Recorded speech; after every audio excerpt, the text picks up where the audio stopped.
Now, Sports Talk with Broads. Here's Hunter Brody.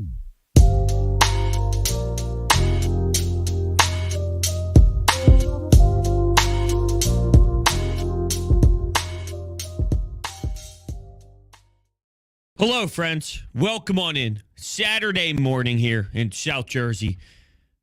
I'm still crushed. I will say, there's nothing better than the 24-ounce Wawa coffee on a weekend morning. It's a little chilly outside, a little brisk, if you will. The weather has been all over the place. But you give me a hazelnut 24-ounce. Oh, the blood will be flowing. And I have a caffeine rush right now, so bear with me. We have a lot to discuss today. Nick Sirianni and Howie Roseman had their press conference, and I had some takeaways, and I was a little surprised to see Nick Sirianni be the one speaking as much. You get to speak to Nick all season long, so normally this is your time to go to Howie Roseman and get some thoughts of his, but you just lose the Super Bowl. There's some decisions that maybe a couple days later, Nick Sirianni could have a different opinion on. And it felt as if Howie was in his feels. I thought he was going to cry up there. He seriously probably was feeling the same exact way we all were feeling, up 10 at half. He thought he was getting another Super Bowl. He thought that was going to be his Hall of Fame punch-in. 2 Super Bowls for the GM, Howie Roseman executive. And what do you know? Now it's time to get back to work. I've been more of a Howie Roseman supporter than most in this city. With that said, I have one mindset heading into next offseason. You can give me the numbers that say it is extremely difficult to get back to the Super Bowl after you were just in it. And that's real. I know how hard it is. But when you fall and you lose the way that you do, personally, I believe there's only one way to go about it. Demand them to finish the job. Demand them to do it. Because what's the alternative? Hey, guys, it was a great season. Awesome offseason for Howie last year. Bringing in Reddick, bringing in Bradbury, midseason, getting C.J. Gardner-Johnson. That was lovely. So you could do whatever you want this offseason because I'll take pride in what just happened. Hell no. Hell no. Howie has to do what he just did last offseason again. That's the bar for me. You have to duplicate it. You didn't win. You had the roster to do it. I truly believe that. This roster could have played that Chiefs roster 10 times, and you're probably the champion more times than not. But that's not how this league works. Jonathan Gannon held you back. You have to make changes, and you have to have an aggressive offseason to do it again. So when Howie was asked about some of these pieces that are no longer going to be with this team and all that, he goes, with these draft picks, we can't just look for the right now. We need to look for the future as well. Well, there's some positions that we need that they haven't been able to draft for quite some time. That I think it's time, dude. It's for the now and the future. For example, go get a young, cheap, inexpensive dog that can play the outside opposite of Slay.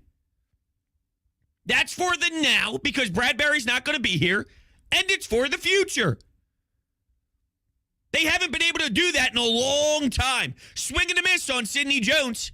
And I didn't even hate the Sidney Jones pick at the time. I thought you got a first-round talent who was injured. Turns out he can't play at all. But that's where with Howie, too, look, I'm going to be hard on him. I'm a fan. I think he's one of the best in the league. But I have to hold him accountable. We're now at the spot where, let's just say hypothetically, there's a good wide receiver on the board, and I'm just using that as an example. We'll switch it to corner because maybe it fits better. If there's a good corner on the board and a great corner on the board, and he ends up selecting the good one, can make some plays, he's going to be here for a little bit of time, helps you out, but you missed on a great one, the margin for error right now is super tiny. Especially knowing the contract after next season is going to kick in for Jalen Hurts. That difference, that margin, I got to be harsh. Because that could be the difference in getting that Lombardi. I demand another Lombardi. I know that I always give Andy Reid and Donovan McNabb some love because there's a lot of Eagles fans here that don't appreciate what that run was, even though they didn't win it. I still said, look, it was an awesome time. Every year, you're writing yourself in for NFC Championship. But we're so far removed from that. That's more looking back. In the moment, like right now, this is it, man. This is it. And I think that there's a lot of learning from that time. There's a lot more knowledge, I think, with this culture and with Howie and with a lot of the people inside the organization, Jeffrey Lurie. You can look at that time and say, well, where did we go wrong? And then over the years, maybe getting your weapons right. Well, they did that. A.J. Brown, Devontae Smith. If Donovan McNabb had those two dogs, we're winning multiple championships. But I digress. I'm going to be extremely, extremely, extremely harsh on this franchise because they're right there. We're sniffing it. The NFC is open. Jalen Hurts is playing unbelievably. You have to maximize this opportunity. This was the best team in Philadelphia sports history. They were up 10.5 in the Super Bowl and lost. I just don't know any other way to go about it. That doesn't mean I'm not appreciating them. I think talking about appreciating the ride is a given. I don't have to tell you about how much I enjoyed beating the Giants in the first playoff game. I don't have to tell you about how much I enjoyed every Sunday kicking ass when Jalen Hurts was under center. It was every single time in the regular season except once. That's a given. But when you're in this particular spot, I think it's okay to kind of be intense. Because if not, it's a free pass. Do whatever you want. I don't really care. Who cares? You gave us a fun journey last year. Come on. Because that's the alternative. And it makes me uncomfortable feeling that way.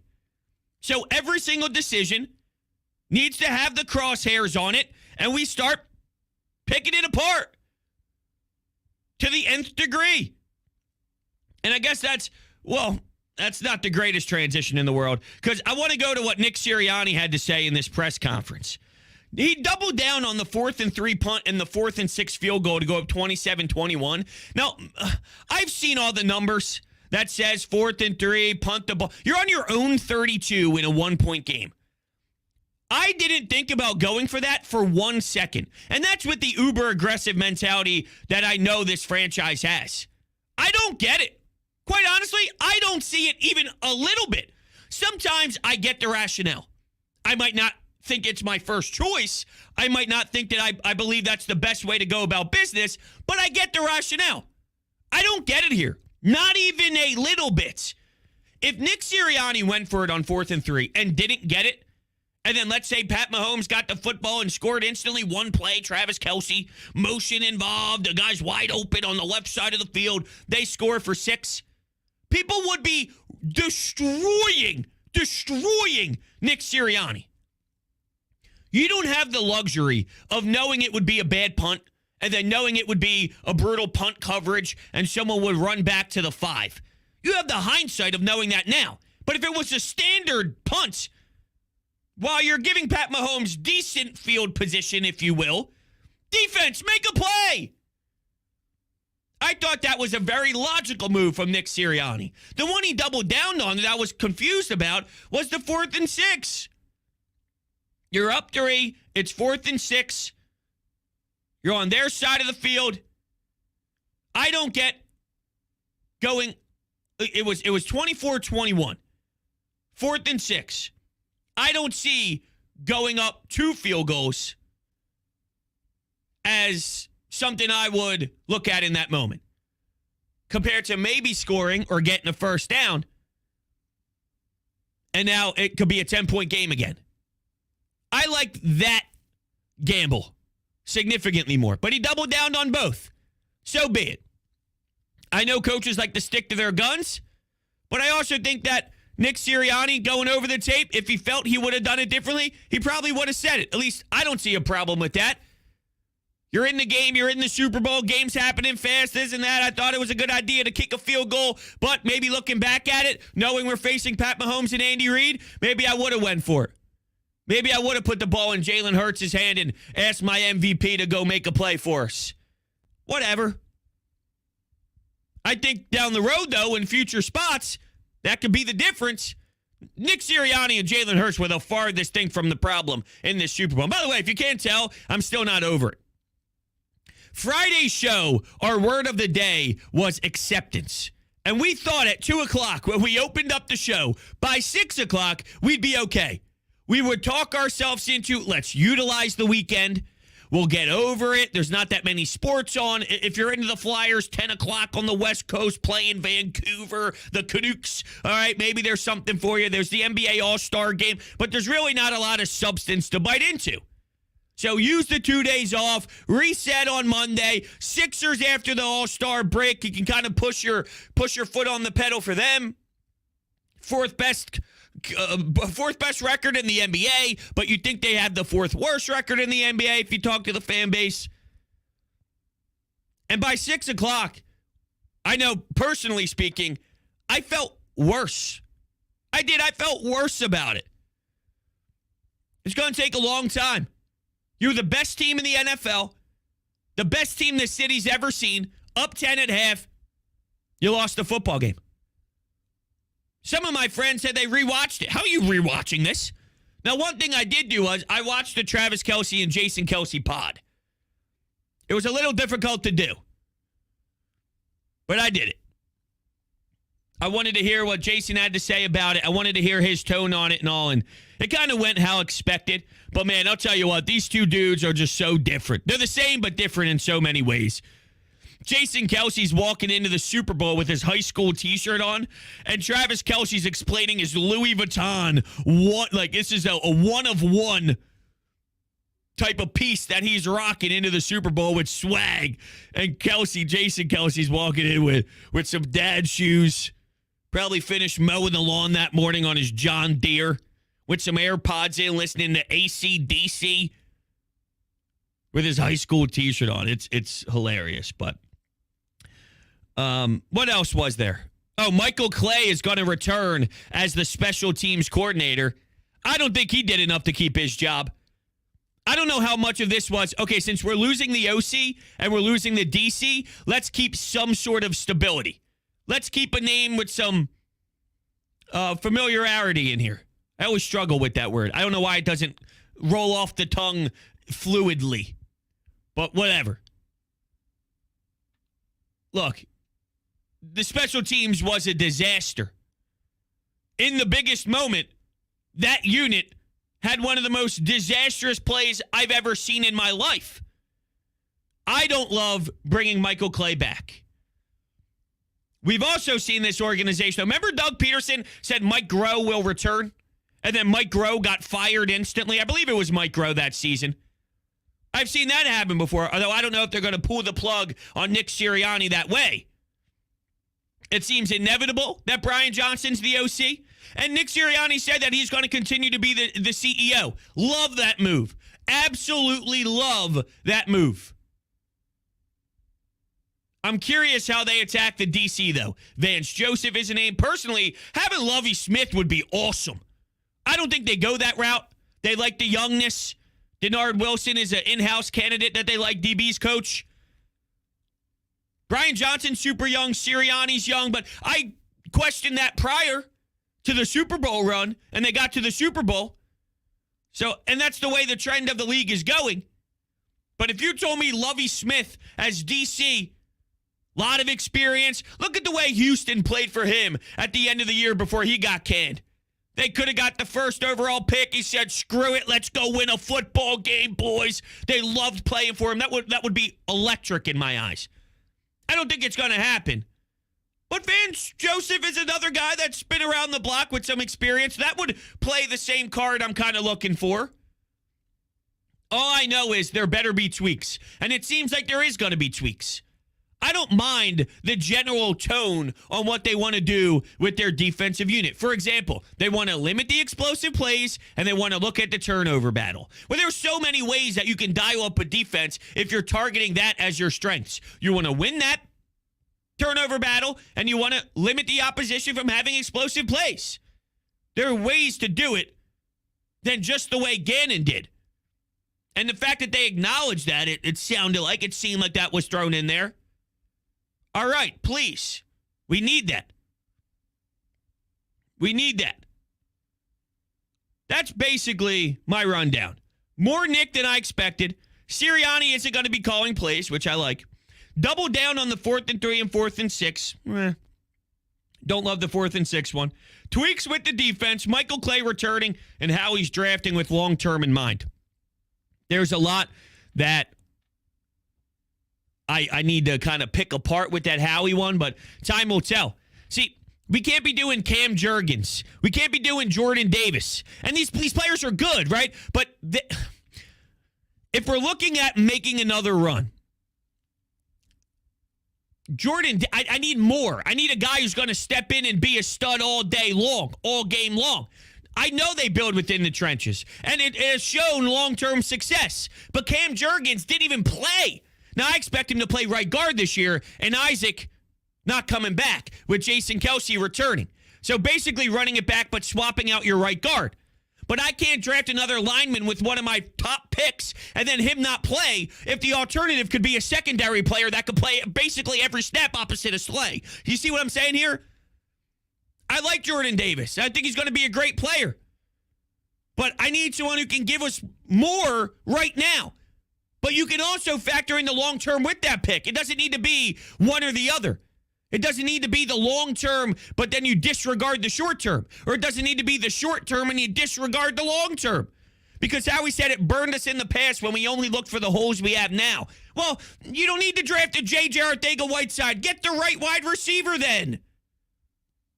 I promise you there's a way to draft a secondary player that's both.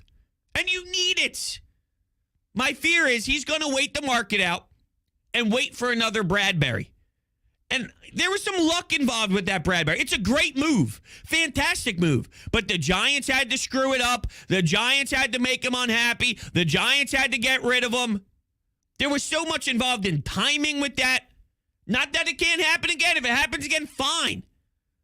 But I don't know if the percentage is extremely high for me to buy into that as the motive. You can't sell me right now on February 18th that that's automatically going to happen late into the offseason. I do trust Howie. I'm just saying on the entire Eagles organization, because they didn't win the Super Bowl this year, I'm going to be incensed. And I don't know how else to do it. I think this is the way you have to target everything they do right now. Because they're close. So when you are this close and you have the quarterback and you have the head coach, there's an element in my mind that says you can't let them off the hook. Now. Get it done now. I don't expect them to go 16-1 with their starting quarterback. Right? Like, it's not going to be exactly the same. You won't get 70 sacks in the regular season. I get there's some layers to this that'll be different. 13 wins. Win the division. That you saw how important that home field advantage was. So number 1 seed in the NFC. Jalen Hurts missed a couple games. Jalen Hurts' health is something to monitor next year. Staying healthy, staying upright. I think that's a key to a lot of success. And maybe the difference in the number 1 seed or not. This year it didn't. But next year will be different. Things to kind of monitor. All right. Calls. Let's go to the phones. Shall we? Hey, bro. So it's tough. Like, Jonathan Gannon is not just a weak link. When I think of a weak link, I think of a rusty chain in a chain link chain, right? He's not a weak link. He's like if you build an iron chain and you put a paper clip in the middle of it. Like, he absolutely must go. It's hard for me to be furious because you got a quarterback that can drop absolute dimes under pressure in the biggest moments. And also, one last point, I think that it's a little overplayed about all the free agents next year. If you re-sign 2 out of the 4 of Kaiser White, TJ Edwards, James Bradbury, and CJ DJ, we're going to be just fine. I think we're going to be really afloat for the next 5-7 years here with Jalen Hurts. Well, what about Fletcher Cox and Brandon Graham and Javon Hargrave? Look, I think there's a lot here, right? But it is fair to look. You just mentioned some of them. Look, there's a lot here. I think, just based off of what I'm hearing and speaking to some people, it's going to be hard to bring back Javon Hargrave because of what he did, and there's probably some interest around the league thinking about that position at the free agent market. But C.J. Gardner-Johnson, I think during the move, they had the idea of signing him to a deal. So C.J. Gardner-Johnson and Javon Hargrave. Like, for me, my two, I think those two are the most important right now on that defensive end. Nakobe Dean's going to slot into the linebacker role. So if we could bring back one of those two linebackers, probably won't be groundbreaking money-wise. Okay, but I expect Bradbury to go. But then there's BG and Fletcher Cox. Now, is BG willing to come back for money? Like, right now, it's easy to say, of course, he loves Philadelphia. All right, they love money too. Guys love money. And if guys can cash in after a season of double-digit sacks, returning from the Achilles injury, that made a statement to the league that, I could still play. It's not going to be easy. You left out a big chunk, the entire defensive line. Sue was signed in the middle of the year. He might be a dude that gets a phone call later on in the season again. He might tell people, Howie, call me when there's about 2 regular season games left, and we'll see if we can make another push. I'll wait out my market again. But Sue, Joseph, out. BG, Fletch, out. Hargrave, out. You didn't even bring up those guys. It's a lot to be done. I still like the general vibe of where they're at right now, specifically offensively. But I think you have to upgrade Quez Watkins, too. Quez not getting it done. They have 2 big losses this season when Jalen Hurts was quarterback, right? And 2 of those plays came down to Quez Watkins not being detailed enough and not being prepared for his opportunistic moment. Because that's all he was going to be all year, and when the lights shine bright, he failed miserably. Quez isn't good enough. But for me, I think I'm trying to hold my hat on a Javon Hargrave and a C.J. Gardner-Johnson. From there, the Fletch, the BGs, that'll work itself out. But Hargrave's a difference maker. 30 years old, coming off a great season. I think there's going to be teams interested. And you also have to replace Miles Sanders. So work to be done. And I'm frustrated. I'm frustrated. You said it's hard to be because of the quarterback. Once again, it's sort of like the I embrace the ride thing. Watching Jalen Hurts this year grow into the leader that he is and the quarterback that he is on the field, that's a given for me. When I lose a Super Bowl up 10 at half, the same week, it's extremely difficult for me to go, well, I'm at least proud we have the guy. I am. I think that's an automatic, though. I want the hardware. So I need to figure out, now that we're here, how do we get there again? Because there's not many teams that get back. So how do you separate yourself from the pack? I trust a lot with this organization. They normally do a terrific job. And that's why I'm going to crush them if they don't. Because their track record says we do a lot of good things. So if I know you do a lot of good things, I'm going to sit back and see what you do. But I'm going to be opinionated on it, heavily, because I don't know how else to do it. That's what makes me comfortable. Let's go back to the phones. Hey, bros. We're all still reeling from the Super Bowl and all that crap. We're all in agony, but I'm going to rip the Band-Aid off right now. I'm going to say it now. The Sixers are going to the finals. We have the best player in the league. We have the best facilitator in the league. We have the quickest player in the league. Our bench is more complete than it's ever been in years. I think this is our time. We're in a 40-year drought. Philly's always been great in those positions. I think this is our year. The Sixers are going to the finals. Let's move on. Let's forget about the World Series. Let's forget about the Super Bowl. We're on to the... I can't do that. I can't do that. Now, Tyrone has a theory. This is his theory. Phillies lose in the World Series. Eagles lose in the Super Bowl. Sixers lose in the NBA Finals. They get by Boston. City's going nuts. They lose to Phoenix. KD. Right? They lose in the NBA Finals. She also brought up losing to Denver with the Joker on the other side. Oh, man. But okay, all three teams lose. Don't forget, the Union lost a heartbreaker, too. Up a man, up a goal, extra time, just disgusting. Phillies get another crack at it and complete the mission. So one more heartbreak in the future, and then the Phillies get a second chance. They go back to the World Series. Trey Turner added. Taijuan Walker added. Andrew Painter. Oh, here we go. The bullpen. Jose Alvarado. Ranger Suarez. Doing whatever you need him to do. Swiss Army knife. And then the reaction by the city. You got four, really. Union, Phillies, Eagles, and Sixers heartbreaks. All feeling a type of way. And then the party would be nuts because you're getting all those sad, sad feelings out with the Phillies. So it's one big party for everything.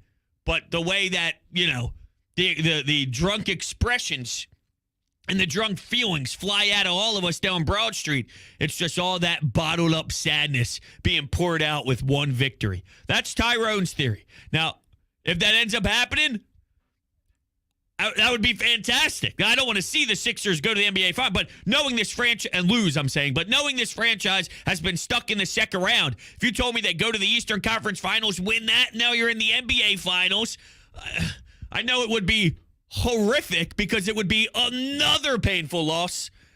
In the grand scheme of things, it's still a step in the right direction. And then the Phillies close the door with a World Series parade. Could you imagine? Oh, man. But as much as I'm giving the Sixers more respect than most, I can't just forget about what happened. Once the Sixers come back from the second half break, I'm pretty sure they have a decent little schedule, too, to open up. Let me give you the rundown. I think they come out of the break with a decent little stretch. And I say that to say maybe it'll get your juices flowing. Because I tried watching a couple of the games, the Cavs game, the Rockets game, which was Monday after the Super Bowl. You only do so much. Home against the Grizzlies on Thursday. Home against the Celtics, 8:30 ABC on Saturday the 25th. The Heat twice. The Mavericks, the Bucks, the Pacers. Pretty good little run here to hopefully try and get our mindset straight with what's next. Because as much as I'm not ready to move on, at some point, you have to be. That's life. And I use that same philosophy with my grieving experience with people that are in my life. Family, loved ones, pets. Whenever it's time for it to be the next stage, there's only one way to go. You have to put your head down and keep attacking life. That's how I feel with this team. I just thought on Friday's show, I thought we would be able to accept it more by 6 o'clock. I was way off. I somehow feel worse. Yo, what's up, bros? Listen, man, I was so irate about that call on Bradbury, with about 1:45 left in the game. Everybody knows that call, whatever happened there. But the fact of the matter is that didn't lose us the game. I was so pissed off in the moment. But analyzing the game, looking at the game, reading a lot of different reports and everything else in between, we lost this game because we just simply did not play well enough. I mean, it sucks to swallow, but the defense was just flat out atrocious. I mean, it was just awful. And Jalen Hurts played unbelievable, but obviously that fumble, that turnover differential, 1-0, that led to a touchdown. I mean, it's just we made way too many mistakes in this game.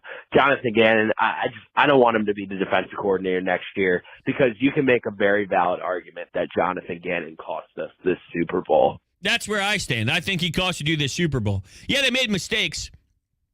Hurts also responded from that fumble with a touchdown drive. That stuff happens. An interception. And I know that there's stats that say, well, if you turn the ball over and then you have X percentage chance to win. Here's what I do know.